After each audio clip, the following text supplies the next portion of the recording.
10. Di antara yang kejam dan bengis, terdapat juga yang baik. Agak berpihak, one side, penjelasan yang saya berikan tentang Jepang selama ini. Terpaksalah begitu, karena saya memandang dari sudut kemerdekaan Indonesia terhadap militerisme Jepang. Tetapi tentulah sudah dimengerti oleh pembaca yang bijaksana bahwa militerisme Jepang tiada sama dengan rakyat Jepang. Rakyat Jepang pun terdiri dari bermacam-macam golongan dan penganut berbagai aliran politik.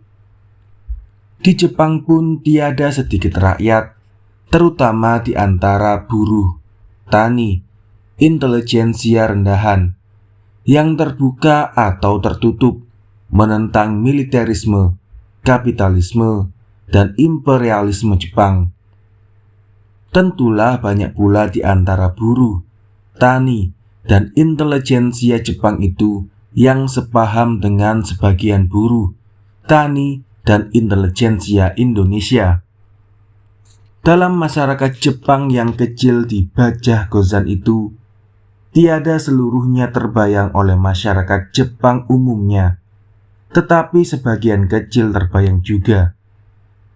Di Bajah Gozan itu, kita tiada mempunyai ular politik dan diplomasi seperti Shimizu, Miyoshi, dan lain-lain, ataupun singa perang seperti Jenderal Imamura.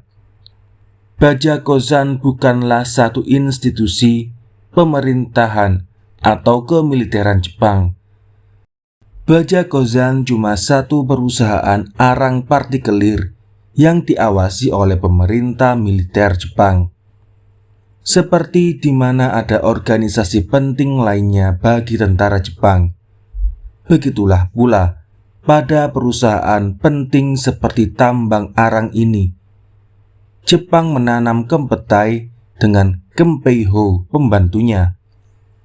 Si Kempetai tentulah menjaga supaya jangan terjadi sabotase ataupun terjadi pemogokan dalam perusahaan arang ini.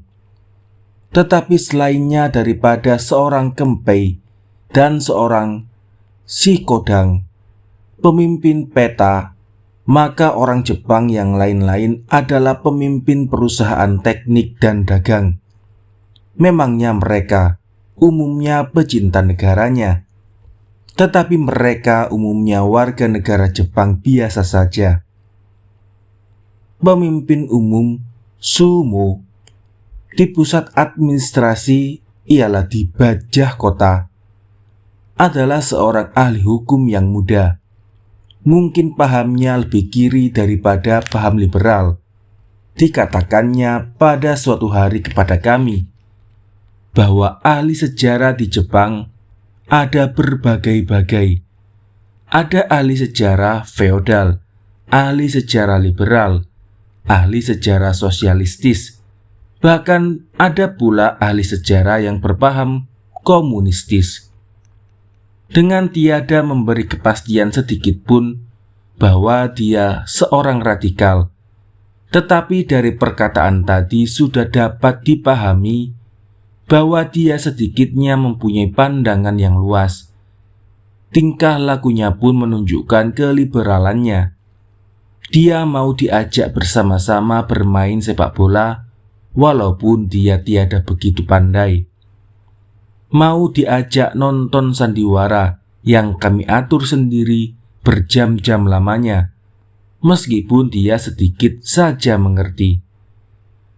Permintaan uang ribuan rupiah untuk sport, musik, sandiwara, wayang, dan lain-lain buat menghibur pegawai dan romusa, makanan, dan sekedarnya pakaian buat pembantu romusa tidak pernah ditolaknya. Pengurus bagian pekerja dan romusa, bagian romusa, adalah seorang yang pula dengan perkataan dan perbuatan menunjukkan hati lapang dan peri kemanusiaan. Dia bukan keluaran sekolah tinggi dan pangkatnya dalam ketentaraan cuma kapten saja. Tak pernah dia ketinggalan menjemput Romusa yang baru datang dari daerah atau mengantarkan Romusa yang hendak pulang, walaupun di hari hujan. Jam 4 pagi dia sudah di stasiun buat mengantarkan Romusa yang pulang, memberikan obat-obatan bagi yang sakit atau belum sembuh. Tak pernah dia menampar dan menjemur Romusa. Kalau lagi di antara Romusa yang memang tiada berpakaian lagi, maka dengan tidak menunggu-nunggu, dia memberikan kain sedapatnya, kepunyaan sendiri kepada Romusa itu. Tingkah laku semacam itu jarang sekali terdapat di antara orang Jepang yang lain-lain di Baja. Memangnya Jepang ini pun membela kepentingan negaranya, tetapi tiada dengan cara yang menambah remuk rusaknya kaum Romusa yang tiada berdaya itu. Tetapi jarang orang yang baik di antara Jepang yang bekerja pada cabang Bejakozan. Kebanyakan pemabuk, penampar, dan pemelihara pelayan. Pernah mereka datang membuat huru-hara ke kantor pusat di Baja, tetapi segera kami layani dengan lekas. Di belakang hari kami berusaha membasmi semua sikap keterlaluan cabang itu sendiri. Memang karena gara-garanya Jepang dari cabang itu 1-2 kali hampir terjadi perkelahian antar pegawai Indonesia dengan semua chef Jepang dari semua bagian di kantor pusat sendiri. Tetapi untunglah perkelahian itu dapat diundurkan, dapat diselesaikan dengan pembicaraan saja.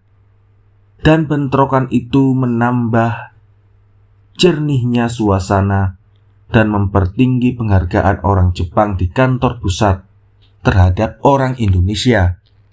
Seperti di gudang, maka kantor pusat pun memangnya ada perselisihan paham chef Jepang dengan saya, tetapi tiada mengenai pekerjaan. Dalam pekerjaan saya jaga supaya si Jepang jangan mendapat alasan buat mengkritik pekerjaan saya. Memangnya pula tak pernah terjadi. Dia membiarkan saya memakai sistem saya sendiri, maka selalu bertanya sistem apa yang baik buat sesuatu pekerjaan. Dalam suasana saya merasa sudah mendapatkan sedikit penghargaan sebagai pekerja dan persahabatan yang lebih rapat antara saya dengan para pegawai, pemuda, dan pekerja Baja umumnya, maka barulah saya datang waktunya buat melangkah kaki lebih lanjut lagi. Pada suatu malam hiburan yang jadangkai rapat sambil mengomong untuk semuanya kantor, baik Jepang ataupun Indonesia, maka oleh pengurus Jepang ditanyakan kepada kami apakah yang kami rasa sesuatu kekurangan. 11. Prevention is better than cure. Sesudah pegawai lama mengeluarkan pendapat masing-masing, maka saya pun tampil memajukan pemandangan saya, tetapi berlainan dengan pembicara yang sudah-sudah. Saya tiada memajukan nasib kami para pegawai sendiri. Memangnya gaji pegawai belum lagi mencukupi buat diri sendiri dan keluarga. Kebanyakan di antara 30 F dan 80 F sebulan. Dari 1-2 orang 125 F dan 150 F sebulan. Tetapi kalau dibandingkan dengan gaji Romusa yang 0,40 F sehari itu, dengan kerja berat seperti kuda beban, maka perbandingan itu amat mencolok mata. Bagi seorang pecinta bangsa, perihal ini mestinya mengganggu perasaan hati. Apalagi pula kalau dipikirkan perumahan, pakaian, makanan, dan kesehatan para Romusa. Angka kematian Romusa sebulan pada masa itu bergoyang antara 400 dengan 500 orang sebulan. Ialah di antara pukul rata 15.000 Romusa yang sakit di jalan dan mati di desa sebagai akibatnya bekerja di baja, belum lagi masuk hitungan. Keadaan yang selalu mengganggu perasaan hati saya, itulah yang saya bentangkan pada malam itu. Saya kemukakan bahwa semua pelarian, penyakit, bahkan kematian sebanyak itu bisa dihindarkan kalau keperluan hidup Romusa diperbaiki. Maka tiada perlu Baja Kozan mencari Romusa, melainkan sebaliknya, kaum buruh dari mana-mana daerah akan datang sendiri mencari Baja Kozan. Sebaliknya pula, jika kaum tani yang kuat sehat dari mana-mana daerah mengalir ke Baja terus-menerus, tetapi setelah 3 bulan bekerja di Baja, kembali ke desanya dengan penyakit borok, disentri dan malaria, atau tiada sama sekali, karena sudah mati di Baja atau di jalan, maka sesudah beberapa tahun saja Indonesia akan kehilangan tenaga. Ialah harta Indonesia yang tiada bisa ditaksir dengan uang nilainya itu. Dan baja akan terus menjadi momok buat rakyat Indonesia. Saya anjurkan supaya Baja Kozan memperbaiki nasibnya kaum Romusa seluruhnya sebelum terlambat. Saya sudahi pidato saya dengan perkataan, "Prevention is better than cure." Menolak penyakit itu lebih baik daripada mengobatinya. Orang Jepang pengurus harian bagian umum, Sumo, dan pengurus bagian pekerja Romusa rupanya memberi perhatian penuh kepada pidato saya.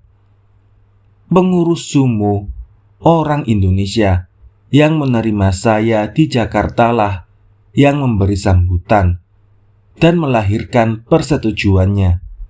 Kemudian tampillah seorang pemuda dari Jawa Tengah yang pula menyatakan persetujuannya.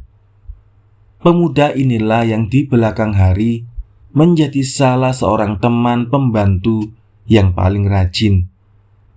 Semenjak itu saya rasa benar perbedaan penghargaan para pegawai terhadap saya. Pada permulaan bekerja, gaji kami 2-3 orang yang pokoknya dimulai 60 F sebulan. Itu telah menyebabkan amarahnya beberapa pegawai lama dan memprotes dengan meminta berhentinya 2 orang pegawai lama. Sebenarnya mereka masih muda, tetapi merasa lebih cakap dan berjasa daripada kami yang baru datang.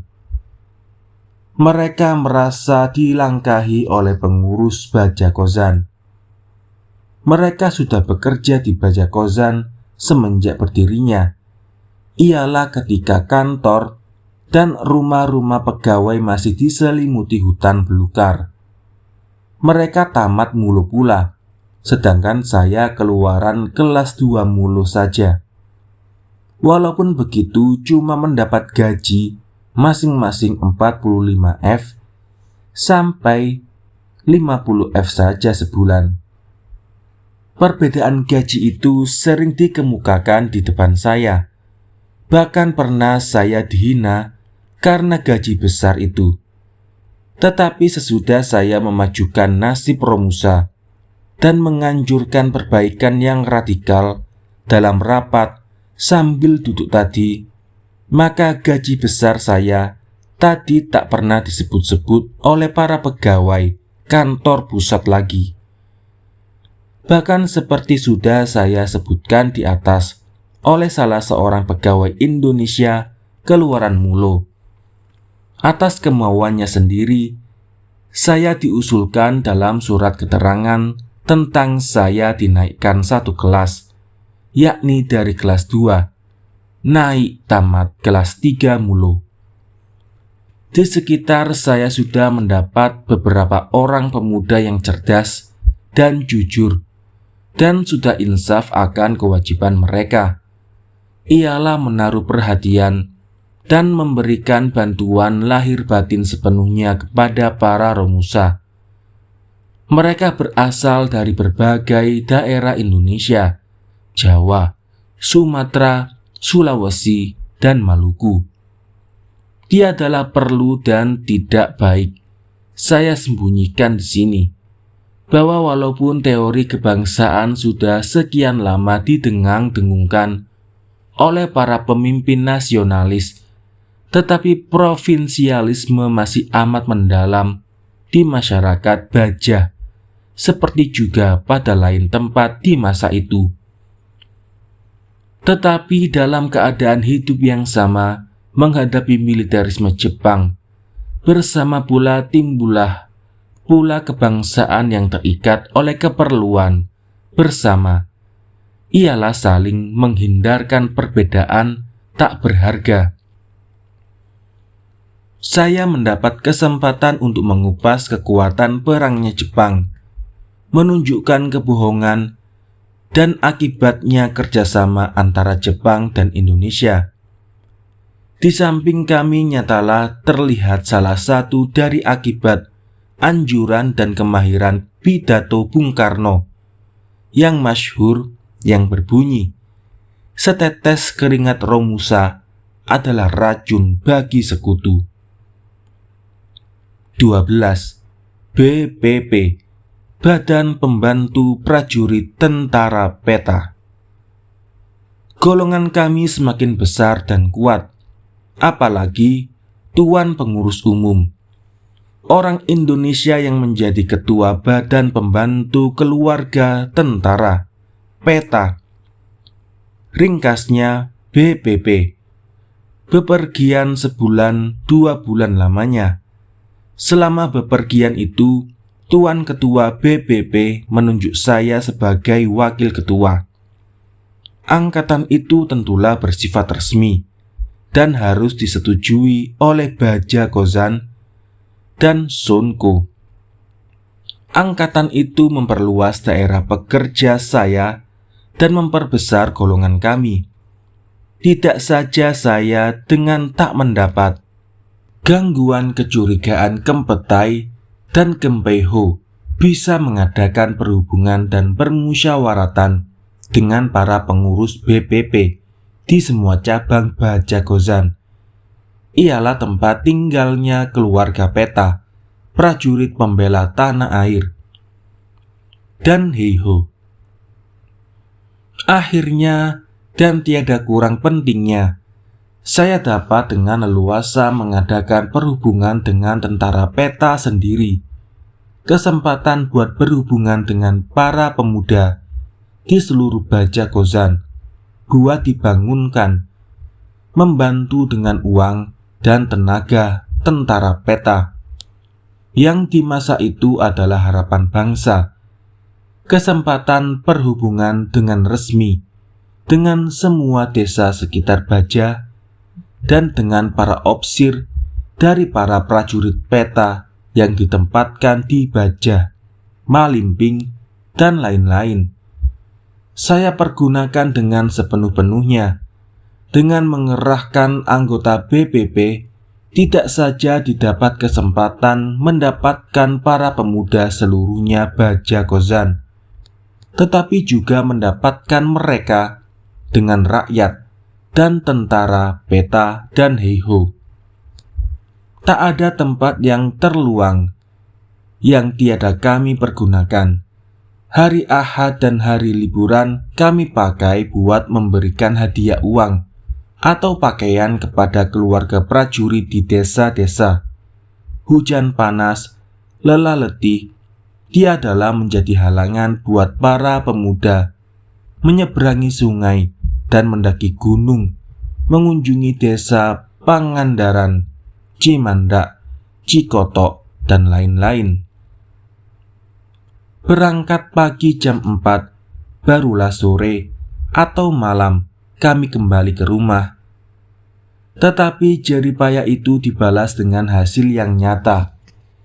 Ialah keinsafan atas tertanamnya semangat tolong-menolong di antara awak sama awak. Kas kami termasyhur kaya. Kas saya mendapat gelar kas berjalan karena seorang keluarga peta yang ingin pergi ke lain tempat atau terlantar atau kematian yang tiada banyak formaliti, upacara di jalan raya pun segera diberi bantuan. Yang perlu diketahui ialah benar tidaknya kesukaran dan betul atau tidaknya orang. Pembagian sarung umpamanya ialah pembagian yang diselenggarakan oleh ranting ke peta dan heiho, membayar 20 F buat sehelai. Kami putuskan saja dengan hadiah dengan keluarga itu. Orang desa di daerah Baja tiada sanggup membayar harga yang 20 F itu, meskipun sebenarnya sudah 15 atau 20 kali dimurahkan harganya. Kain sarung memangnya dibutuhkan penduduk, apalagi oleh keluarga peta heiho yang kebanyakan di sekitar Baja, bukan keluarga orang kaya. Kita terpaksa memilih, atau kain itu dihadiahkan saja atau dikembalikan saja ke Malimping. Para pemuda dan pegawai tak keberatan memberi bantuan berupa uang ataupun tenaga terhadap peta dan keluarganya. Biasanya sekali 2 seminggu ada makanan yang dikirimkan ke asrama peta, dan sekurangnya sekali 2 bulan kami memberikan hiburan berupa sandiwara atau pertandingan sepak bola kepada mereka. Para pegawai tua muda tak pernah keberatan mengeluarkan uang dan mencurahkan tenaga buat menunjukkan perhatian dan penghargaan kepada prajurit sukarela. Perhubungan saya sendiri dengan para opsir peta yang berada di Baja dan Malimping pada ketika saya mampir setelah menyerahnya Jepang amat rapat sekali.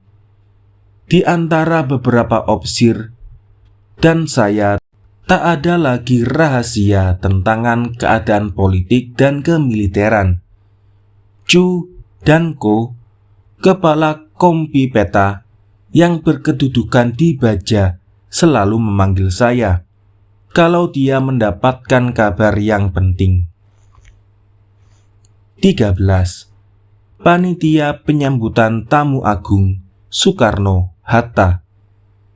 Pada suatu hari kami di Baja menerima kabar yang sangat menggembirakan. Kami dihormati dengan kunjungan yang luar biasa oleh para pemimpin besar Bung Karno dan Bung Hatta. Hati para pegawai berdebar-debar menunggu-nunggu hari yang mulia menggembirakan itu. Semua pegawai dari semua cabang Baja Kozan, Jepang, dan Indonesia bersiap-siap menantikan para tamu agung. Saya pun, Ilyas Hussein, yang dari pekerja gudang sudah naik menjadi pengurus pulang perginya Romusa antara Baja dengan desanya, wakil ketua dari Badan Pembantu Keluarga Prajurit Sukarela di Baja, anak ranting, mendapat kehormatan pula.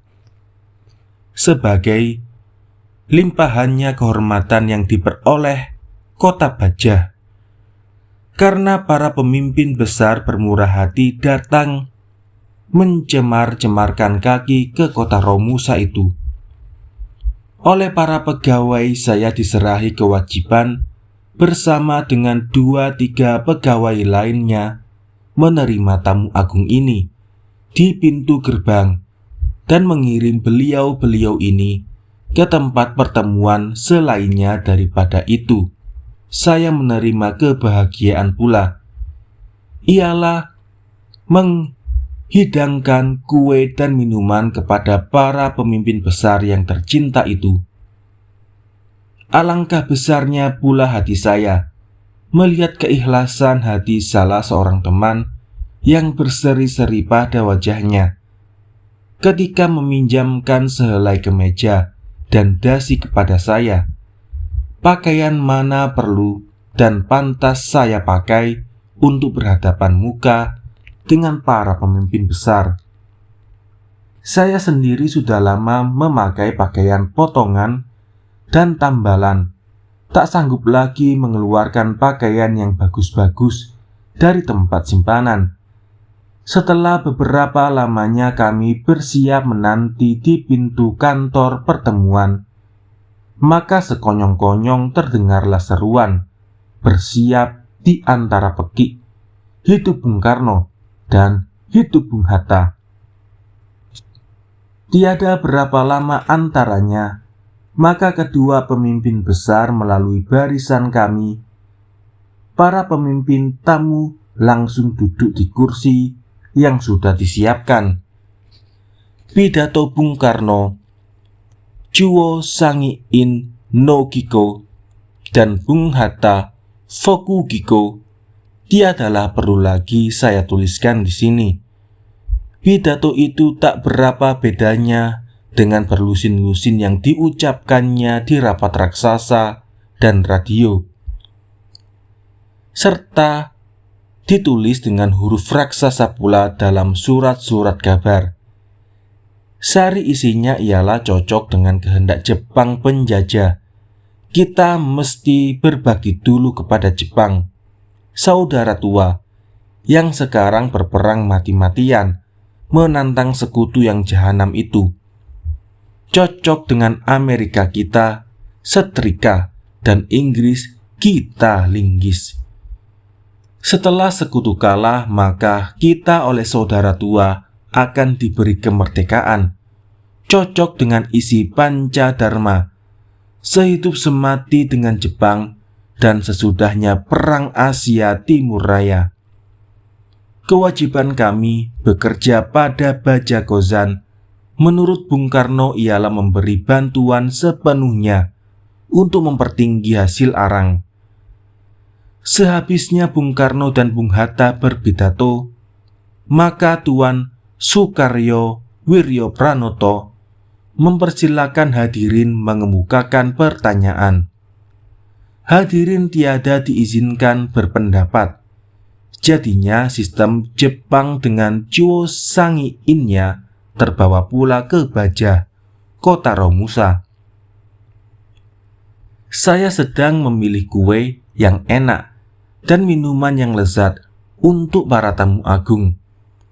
Ketika beberapa hadirin bertanya dan mendapat jawaban yang dilucu-lucukan, sering juga jawaban ejekan dari Tuan Sukaryo. Kepada Tuan Sonko Baja umumnya diusulkan supaya dia sekali lagi menghadiri kursus Pamong Praja, Pangreh Praja namanya di masa itu. 14. Dialog dengan Bung Karno. Tergesa-gesa saya meletakkan talam atau tampan kue dan minuman, dan dari tempat yang paling belakang sekali saya bertanya, kalau saya tiada salah bahwa kemenangan terakhir akan menjamin kemerdekaan Indonesia. Artinya itu kemenangan terakhir dahulu dan di belakangnya baru kemerdekaan Indonesia.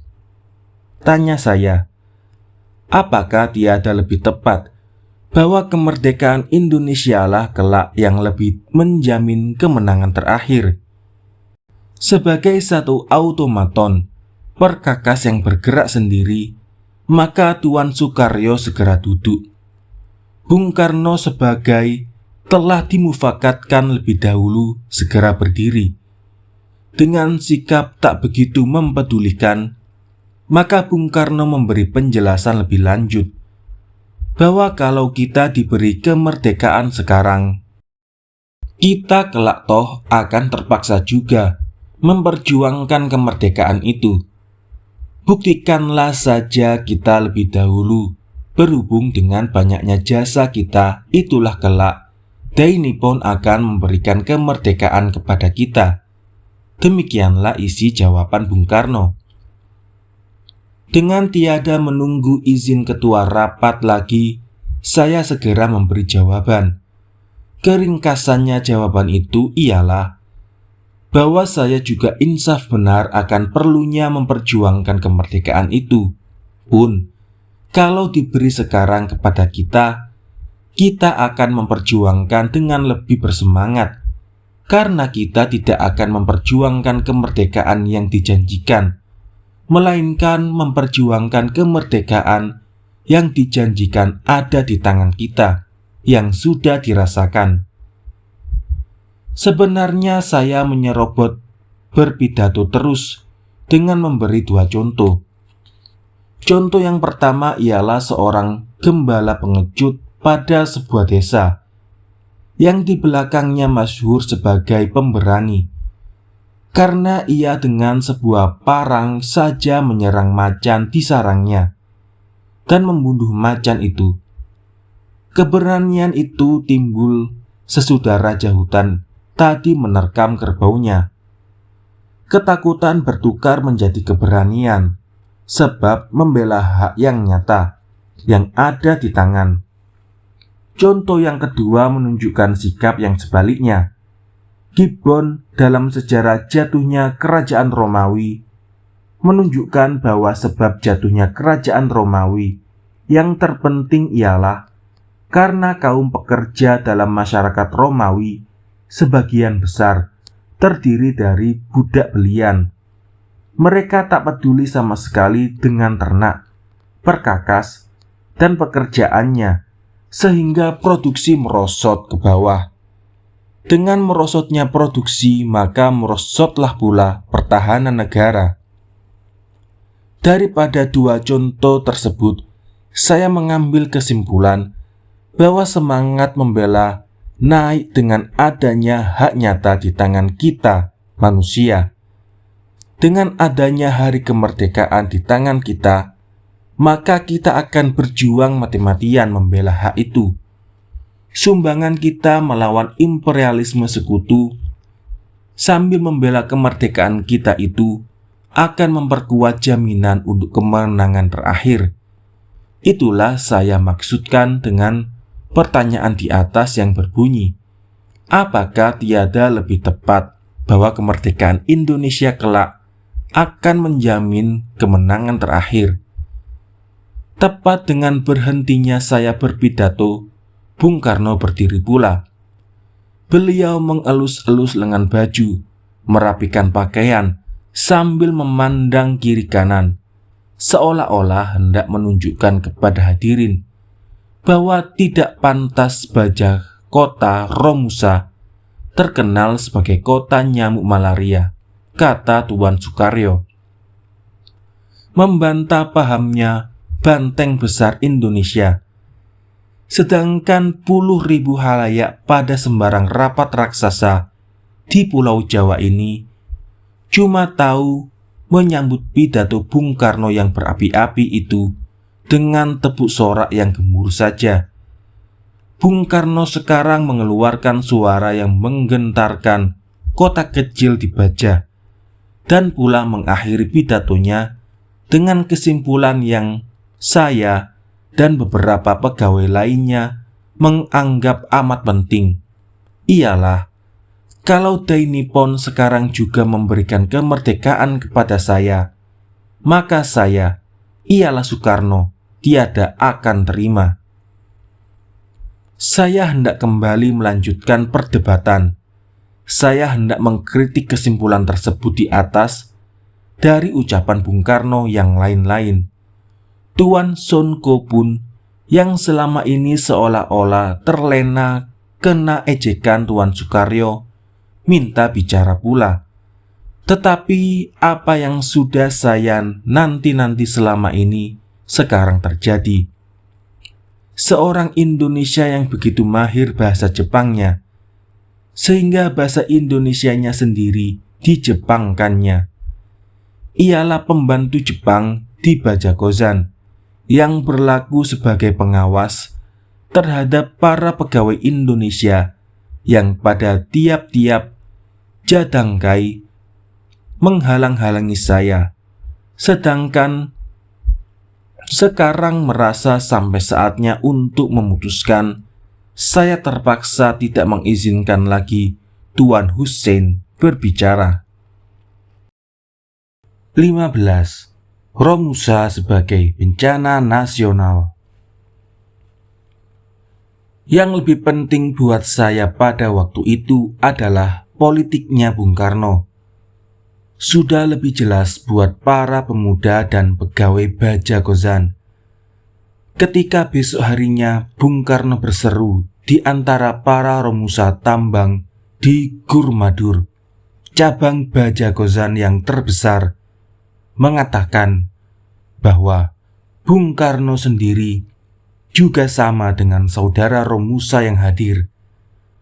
Maka di antara kaum romusa dengan spontan terdengar perkataan, "Tetapi kami orang yang sudah remuk rusak."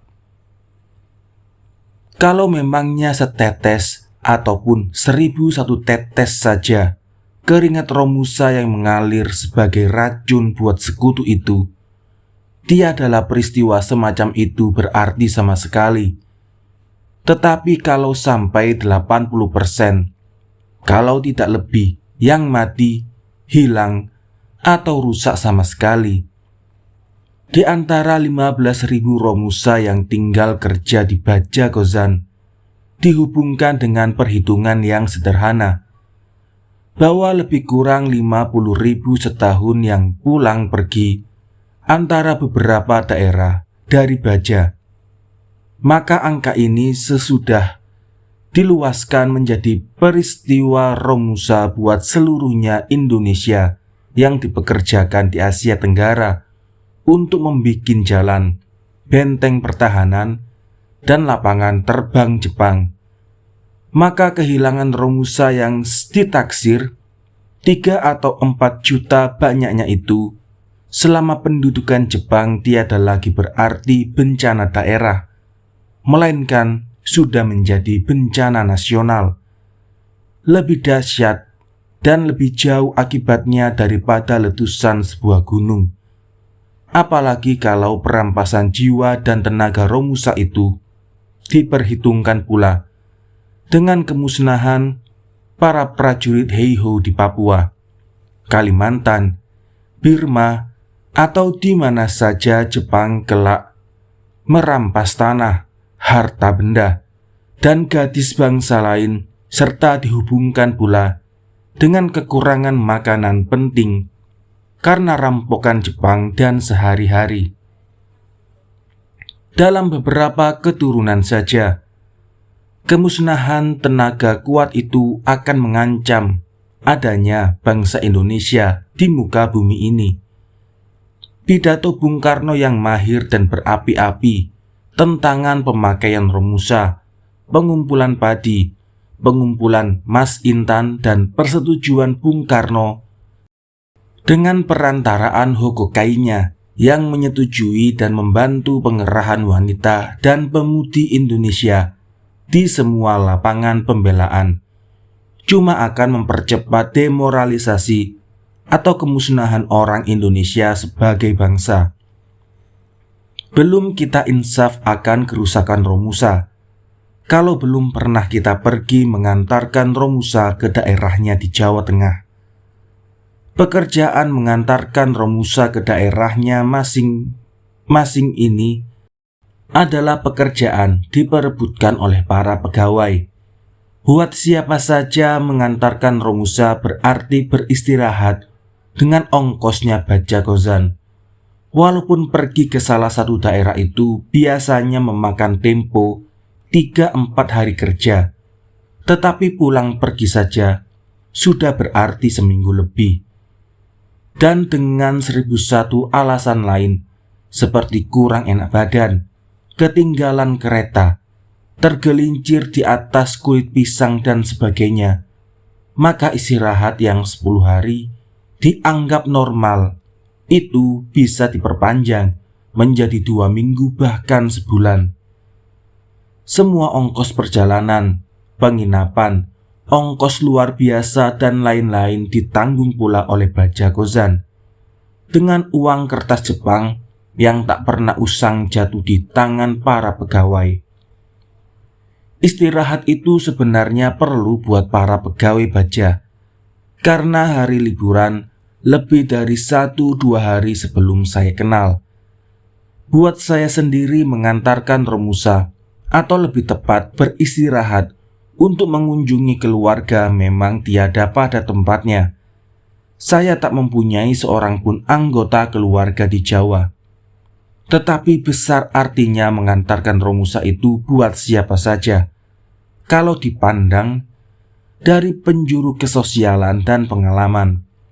Simpati terhadap Romusa itu sudah umum meresap ke hati sanubari pegawai dan pemuda di Baja. Kebanyakan pengantar mengerti bahwa mereka harus mengawasi para Romusa dari stasiun ke stasiun supaya jangan keluar kereta dan ketinggalan hal mana acap kali terjadi.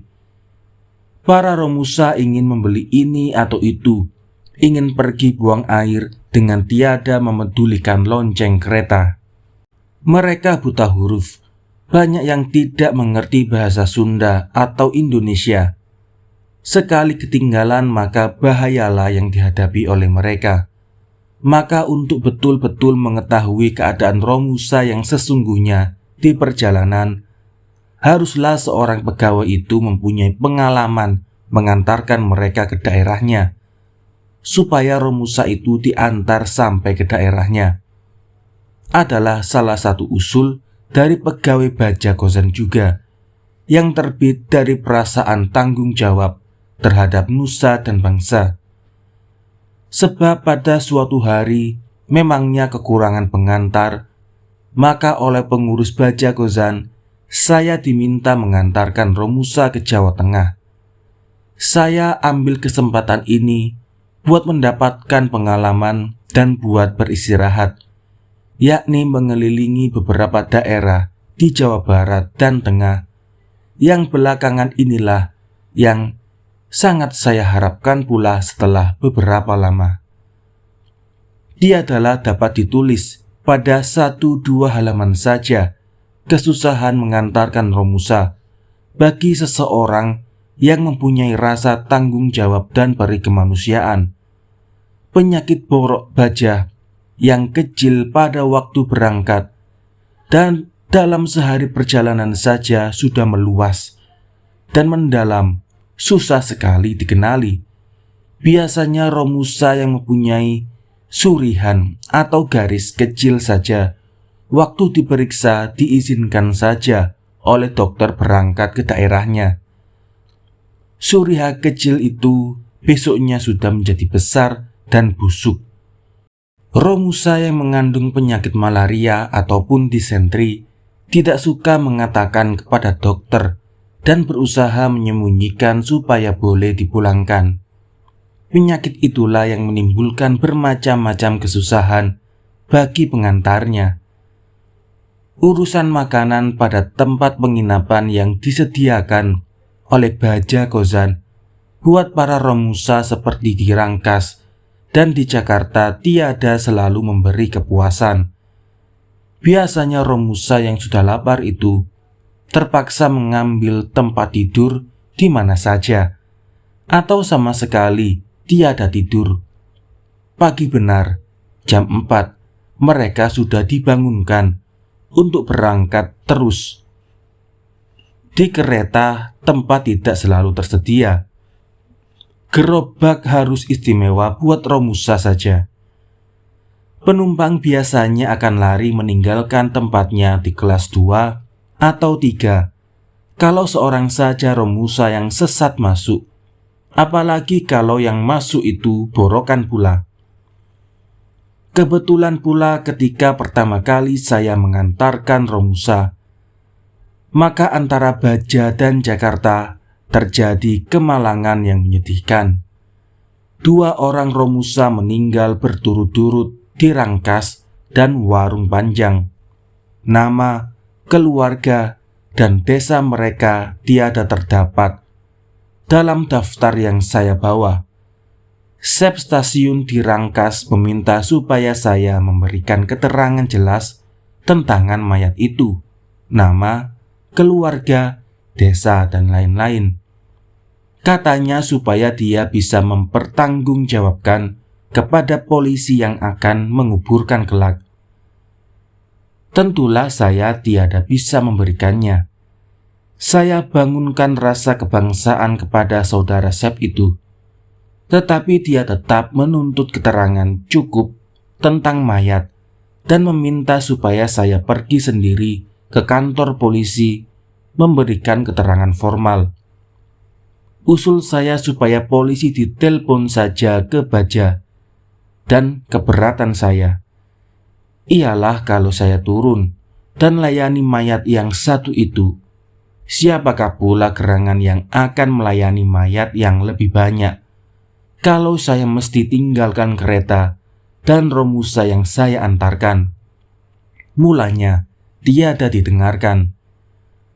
Tetapi setelah lama berunding, maka dia membiarkan saya berangkat dan berjanji akan mengurusnya. Tuan Sep di Warung Panjang dengan tiada meminta keterangan ini atau itu sendiri mengurus mayat Romusa yang kedua. Memangnya ada perasaan kebangsaan dan peri kemanusiaan pun di antara tuan-tuan Sep kereta. Baru di Jakarta saya tahu bahwa mereka yang mati di jalanan tadi ialah Romusa yang sudah lama sesat dan ketinggalan di jalan menderita penyakit, dan mereka salah masuk stasiun campur dengan Romusa kami. Memangnya mereka berasal dari Jawa Tengah juga, dan bekas Romusa di Baja pula. Tentulah mereka tiada masuk ke dalam daftar saya. Apakah ditolak mereka yang tiada masuk daftar? Mereka yang menyelundup di jalan ini. Menurut aturan harus, tetapi menurut rasa perikemanusiaan tidak. Dengan bersandar rasa kemanusiaan, maka bertambah banyaklah kesulitan yang saya alami berhubungan dengan makanan, penginapan, dan tempat dalam kereta. Begitulah seperti dirangkas tempat penginapan pertama, dan di Jakarta, di Tanah Abang, tempat penginapan kedua. Saya tiada sempat tidur. Makanan di kedua tempat itu sudah susah didapat dan disediakan buat Romusa yang berhak dan menyelundup. Berhubung dengan banyaknya yang sakit, maka perjalanan antara Tanah Abang dan Jakarta Kota terpaksa saya lakukan dalam 3-4 jam. Sering-sering saya terpaksa lari ke depan barisan yang ratusan meter panjangnya, terdiri dari 300-400 Romusa, mengejar dan menghentikan mereka yang cepat berjalan, yang terlampau maju ke depan, sehingga meninggalkan jauh di belakang mereka yang lemah dan sakit, yang perlu dipapah atau digendong teman-temannya. Di sini saya insaf sedalam-dalamnya akan arti yang sebenarnya tentang sengsara hidup manusia. Tetapi untunglah saya rasakan pula bahwa kodrat simpati tak kurang besar daripada amarah dan perasaan lain-lain yang membangunkan semangat dan tenaga kita. Selama 3-4 hari dalam perjalanan ke Purwokerto, entah berapa kali langkah yang harus saya ayunkan dan percekcokan dengan pengurus penginapan, kereta, karcis yang harus saya selesaikan, tetapi saya tak pernah merasa lelah sedikit pun. Walau dalam 3-4 hari ini sedikit saya makan dan tidur. Inilah kodratnya perasaan simpati, perasaan iba, sayang. Pengalaman mengantarkan Romusa sekali itu besar sekali artinya buat saya untuk dijadikan pertimbangan yang berharga dalam hal kirim-mengirim Romusa.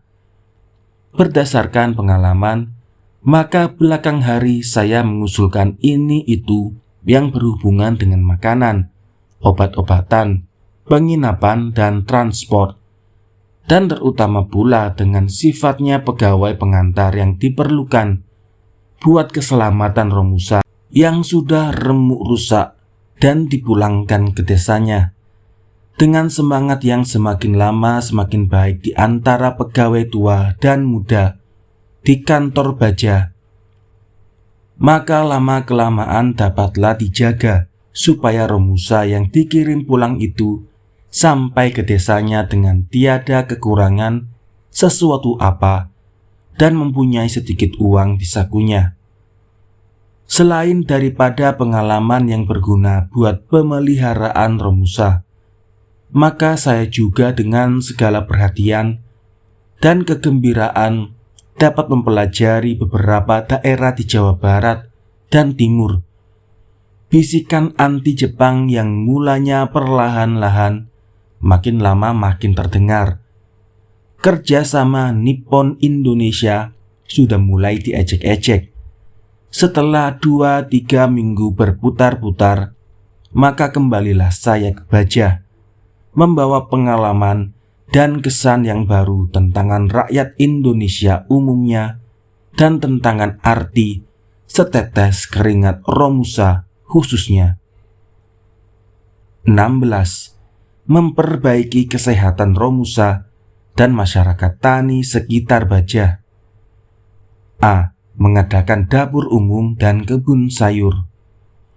Golongan kami yang kecil tetapi mempunyai tujuan yang nyata dan semangat yang sehat buat menjalankannya, menggiatkan usaha, melindungi tenaga Romusa, mempertinggi keprawiraan dan kepercayaan diri sendiri di antara prajurit sukarela, dan mempererat perhubungan antara Romusa pekerja baja Kozan dengan Peta Heiho dan dengan kaum tani di desa-desa sekitar baja. Usul yang sudah lama kami ajukan, yakni membuat dapur umum untuk Romusa yang tinggal di kota baja, akhirnya diterima oleh baja Kozan dan dijalankan. Lebih daripada 1.000 orang Romusa yang berpondok dekat dapur umum mendapat makanan dari dapur umum. Dengan begitu mereka lepas dari tangan mandor pada siapa selamanya ini mereka membayar makan. Pada dapur umum mereka wajib membayar 10 sen sehari, gajinya 40 sen sehari. Pagi hari mereka mendapat kopi dengan ubi atau ketan. Lohor dan sore mereka mendapat nasi, sayur dan sedikit ikan. Kalau saya tak lupa, ukuran beras buat seorang Romusa adalah 300 gram sehari. Urusan membeli dan memasak adalah di tangan pegawai yang kami majukan kepada kantor baja Kozan. Kebersihan dan pemasakan selalu di bawah penjagaan kami. Walaupun semuanya belum sempurna, tetapi sudah lebih teratur dan lebih baik daripada selamanya ini. Banyak di antara pegawai kantor sendiri yang diam-diam membeli nasi dan sayur dari dapur. Memangnya nasi adalah pokok persoalan makanan di masa serba susah itu. Dengan begitu terbuktilah pula bahwa makanan yang dianggap baik buat Romusa, baiklah pula buat para pegawai. Saya sendiri sering dihidangi makanan dari dapur itu. Karet ialah nama satu tempat di mana dahulu bergelimpangan Romusa yang sakit dan mati. Sekarang di tempat ini sudah berdiri rumah sakit. Untuk Romusa sudah diadakan tempat untuk menerima 700 orang yang sakit. Rumah obat atau apotek dan beberapa juru rawat sudah tersedia pula. Rumahnya memang masih berdinding pelupuh bambu dan beratap rumbia. tetapi kebersihan dan air minum dan mandi sudah terjaga. Penguburan Romusa seperti usul kami pula sudah dilakukan menurut adat dan agama, dan di bawah pimpinan seorang khalifah yang diangkat oleh Baja Kozan. Karet terletak di antara Gunung Madur dan Baja Kota. Di Baja sendiri sudah didirikan rumah sakit baru. Rumah sakit ini dipimpin oleh 2 orang dokter Tionghoa, dibantu oleh beberapa juru rawat dan lengkap dengan obat-obatan. Perubahan yang menjamin kesehatan seperti di Baja itu mulai dilakukan pula di cabang-cabang seperti Madur, Cimang, dan Ciraha. Pula boleh dikatakan sebagai usul kami, yakni para pegawai, maka dekat satu kampung ternama Tegal Lumbu sudah diadakan kebun sayur dan buah-buahan. Pada bagian akhirnya tahun 1944, maka kebun ini sudah memberi hasil cukup dan mengirimkan hasilnya setiap hari ke seluruh perusahaan Baja Kozan. Dengan begitu tiadalah lagi perlu Baja Kozan mencari sayur ke Sukabumi dan menerima sayur yang sudah busuk sesampainya di Baja. Sayur Tegal Lumbu adalah berbagai ragam dan memangnya baik sekali kualitasnya. B. Mendirikan sandiwara dan orkestra sport club. Tiada saja dalam jasmani, tetapi dalam lapangan rohani pun tiadalah kami putus berusaha. Bermula saya usulkan mendirikan satu sandiwara.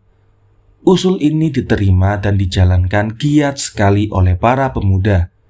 Supaya pendirian sandiwara ini tidak mencurigakan Kempei, maka sandiwara itu dijadikan saja bagian hiburan yang termasuk anggaran dasarnya BPP yang sudah diakui oleh tentara Jepang itu. Saya sendiri yang menulis lakonnya dan memilih pemain dan melatih pemainnya. Lakon pertama sekali bernama P2, huruf pangkal prajurit bekerja. Diceritakan di sini nasibnya kaum Romusa. Dari mulanya dia dikumpulkan di desanya oleh Sonko sampai dia ke Baja, dan akhirnya dia sampai kering dipekerjakan atau sakit dan mati bergelimpangan di jalan, ibarat sepah tebu yang dibuang sesudah manisnya habis. Lakon kedua masih terpaksa saya menuliskan karena belum juga timbul tenaga muda dan baru. Lakon itu berdasarkan hikayat Hang Tua. Walaupun imperialis yang dituju, tetapi si Jepang imperialis pun pasti merasa sakit. Memang yang luka akan merasa sakit. Walaupun Laksamana Hang Tua dengan hulu balangnya, Hang Jebat, Hang Lekir dan Hang Kasturi yang dijunjung tinggi, tetapi yang merasakan yang pertama kali tentulah para prajurit sukarela yang dipersilakan duduk menonton di garis kursi yang paling depan. Sesudah kedua lakon itu mendapat sambutan yang hangat dari Baja Kota dan cabang-cabang Baja Kozan, maka keluarlah penyusun baru dengan sekedarnya bantuan saya. Berikut-berikut dipermainkan lakon Diponegoro, Puputan Bali. Di sini pun dimajukan kritik yang tajam terhadap imperialisme beserta anjuran yang tegas kepada prajurit, pemuda dan rakyat supaya bersatu dan menjunjung tinggi hasrat kemerdekaan. Di samping sandiwara tadi didirikan pula satu orkestra dan rombongan penyanyi buat pembantu sandiwara. Ongkos instrumen ditanggung oleh Baja Kozan. Tiada saja penghiburan buat pegawai yang dipentingkan. tetapi juga para Romusa yang berada di baja mendapat perhatian istimewa. Buat permainan wayang, maka dibelilah pula gamelan yang tidak murah harganya. Ketoprak buat pekerja Sunda dan baja juga sering sekali dipertunjukkan. Di samping sandiwara didirikan pula sport club. Pertama, buat sepak bola. Dalam pertandingan dengan cabang, dengan pekerja di tambang ini Cikotok, dengan prajurit sukarela, maka juga dengan kesebelasan di daerah Banten, klub kami sudah mendapatkan tempat yang baik sekali. Diusahakan pula memberi kesempatan bermain sepak bola kepada kaum tukang dan Romusa. Untuk ini kami perlu mempunyai tanah lapang sendiri. Selamanya ini kami para pegawai meminjam tanah lapang rakyat baja. Mulanya rakyat baja menjanjikan tanah lapang buat kami, tetapi apabila sesudah beberapa tidak juga ditempati karena kekurangan Romusa, maka atas usul saya, kami sendiri seluruhnya pegawai kantor, gudang, pembangunan, bengkel, dan lain-lain, tua muda, pemuda-pemudi, bergotong royong mengerjakannya. Sehabis bekerja di kantor kami, sendiri menebang kayu, membuang batu, dan mencangkul. Setelah lebih daripada setengah pekerjaan itu selesai, maka barulah baja Kozan Insaf akan kelalaiannya dan ikut mencampuri pekerjaan itu. Tanah lapang itu baru selesai ketika saya meninggalkan baja, yakni pada waktu Indonesia merdeka diproklamirkan. C. Klub sepak bola dan sandiwara pantai selatan. Pada waktu belakangan, maka olahraga dan sandiwara digabungkan dalam satu badan yang bernama Pantai Selatan. Pantai Selatan sudah cukup terkenal di sekitar Baja dan Rangkas Bitung. Sudah berkali-kali datang undangan untuk mempermainkan satu lakon tersebut di atas. Katanya buat menambah semangat rakyat dan pemuda. Juga diusulkannya pertandingan sepak bola untuk membalas kunjungan kesebelasan dari daerah Banten atau Rangkas yang tempo hari datang di Baja, Madur untuk bertanding. Rupanya Pantai Selatan bagian sandiwara sampai juga suaranya ke telinga pemimpin Sendenbu yang dahulu sering datang ke Baja buat menjalankan propaganda.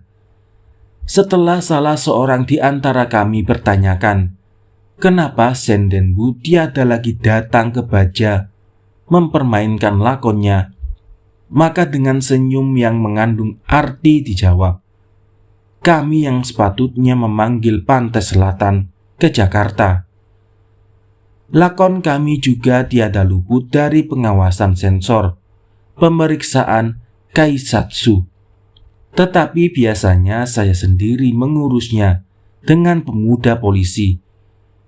Masakan pemuda polisi sampai hati melarang pemuda Peta Heho dan pemuda lainnya menonton pertunjukan lakon yang berdasarkan sejarah awak, seperti Hikayat Hang Tua, Perang Diponegoro, Puputan Bali, dan lain-lain. Pada masa kita perlu membangkitkan semangat keprawiraan, menentang penindasan dan penghisapan. Siapakah pula di antara penonton Jepang yang semuanya hadir yang bisa mengerti apa yang terselip dalam bahasa Indonesia yang penuh mengandung sindiran itu? Teristimewa pula apa yang terselip dalam gerakan badan dan wajah pemain, walaupun pemain itu tiada mengeluarkan perkataan apa-apa. Nyatalah bagi saya bahwa Jepang sendiri sudah mengunjungi beberapa lakon tentang kebudayaan, kebijaksanaan, dan kesatriaan leluhurnya bangsa Indonesia. Insaf akan kekurangan penghargaan Jepang terhadap sejarahnya bangsa Indonesia selama ini. Pada pidato resmi di belakang hari, Kepala Urusan Baja Ghosal sendiri sudah menyinggung-nyinggung kegemilangan sejarah Indonesia itu.